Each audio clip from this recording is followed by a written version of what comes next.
ॐ शङ्करं शङ्कराचार्यं केशवं बादरायणं सूत्रभाष्यकृतो वन्दे भगवन्तौ पुनः पुनः। ईश्वरो गुरुरात्मेति मूर्तिभेदविभागिने व्योमवद्व्याप्तदेहाय दक्षिणामूर्तये नमः। ॐ शान्तिः शान्तिः शान्तिः। हम लोग ईश्वर की कृपा से, गुरुजनों के आशीर्वाद से विवेक चूड़ामणि ग्रंथ का सरल व्याख्या करने का प्रयास कर रहे हैं जिज्ञासुओं के लिए, श्रोताओं के लिए। आज तीसरा श्लोक है तो उसका पहले उच्चारण करते हैं। दुर्लभं त्रयमेवेतद्देवानुग्ररहेतुकं मनुष्यत्वं मुमुक्षुत्वं महापुरुष संश्रयः। तो पहले जो मंगलाचरण था, सर्व वेदांत सिद्धांत गोचरम तम गोचरम गोविंदम परमानंदम सद्गुरुम प्रणतोऽस्म्यहम्। और आगे श्लोक है जंतु नाम नरजनम दुर्लभ मत है। इसका सरल व्याख्या हो चुका। भगवान भाष्यकार ने बड़े सुंदर शब्दों से कथन किया। आशा करता हूँ कि सभी को लाभ प्राप्त हो। तो दुर्लभम, ये आगे कहे जाने वाले तीन ये दुर्लभ हैं। वो मनुष्यत्वम, मुमुक्षुत्वम और महापुरुषों का आश्रय संश्रय संग, ये तीनों ही बिना ईश्वर की कृपा से लाभ प्राप्त नहीं होता। दुर्लभम दुर्लभ है। पहले उन्होंने कहा जंतु नाम नर जन्म दुर्लभ मत है। अगर जन्म मिल भी गया तो उन्होंने फिर आगे आगे उसकी श्रेष्ठता कहते हुए यहाँ तक के कहा कि बहुत ही पुण्य किए हुए हैं जिन्होंने पुण्य पुंज के कारण इस जन्म में श्रवण मनन निधिध्यासन के कारण उनको यह योग्यता प्राप्त हुई कि मोक्ष पद को प्राप्त कर सके। ये उनका मुख्य उद्देश्य है कि परमानंद की प्राप्ति, सर्व अनर्थ की निवृत्ति हो। किसी प्रकार उसको समझाने के लिए आगे का ये मंत्र शुरू करते हैं। दुर्लभम त्रयम एव एतत्, ये तीनों आगे कहे जाने वाले दुर्लभ हैं। देव अनुग्रह हेतुकम, ये ईश्वर का कृपा, ईश्वर की कृपा के बिना ये साधन उपलब्ध नहीं होते। ये भी साधन कहे गए हैं। देह भी एक साधन है। रामायण में भी आया साधन धाम मोक्ष का द्वारा, पाए न जही पर लोक सवारा। ये साधन ही है। जो मनुष्यत्व कहा गया है वो उसका उन्होंने भर्तृहरि जी ने भी कहा था, ना तपो ना दानम ज्ञानम ना शीलनम गुणो न धर्मः।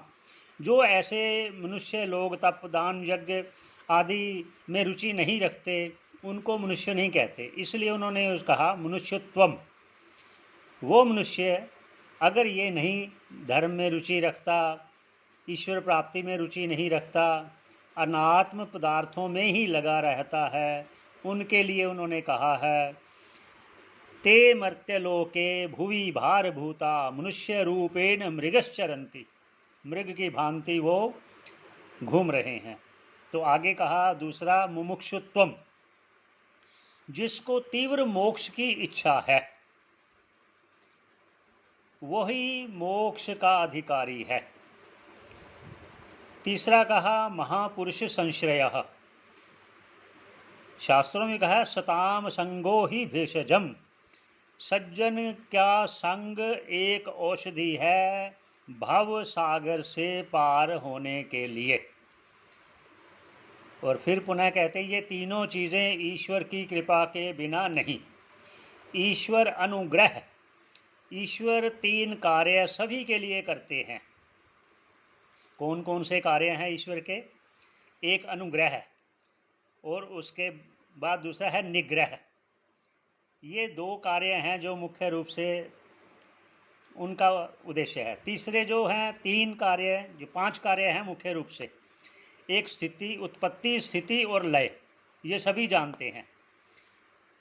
मतलब जगत की उत्पत्ति और जगत का पालना स्थिति होती है, और फिर जगत का लय, ये तो होता ही है। लेकिन इसके और भी 2 कार्य हैं, जो एक निग्रह करना, निग्रह स्वयं भी करते हैं, किसी के द्वारा भी करा सकते हैं, महापुरुषों के द्वारा भी करा सकते हैं। निग्रह अर्थात कंट्रोल करना, या उनको सीधा अपने धाम बुला लेना।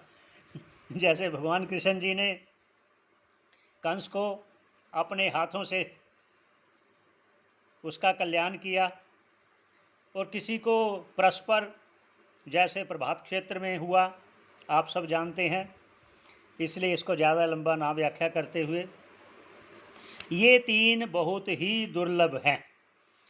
और दुर्लभ तो बहुत से हैं कि जैसे दुर्लभ हो विषय त्यागो, विषय का त्याग करना भी बहुत दुर्लभ है। दुर्लभम तत्व दर्शनम, जिसकी बात कर रहे हैं, मुक्ति है, जो आत्मा का जानना, स्व अनुभवो, जो ऊपर कह आए हैं, स्व अनुभवो ब्रह्म आत्मना संस्थिति, अपनी आत्मा में ही स्थिति करना, वृत्ति को लगाए रखना, ये बहुत दुर्लभ है, पर फिर भी कोशिश करने से हो सकता है। दुर्लभम तत्व दर्शनम, दुर्लभ सहज अवस्था, फिर भी कहा सद्गुरु करुणा बिना, सद्गुरु की करुणा के बिना ये भी मुश्किल है।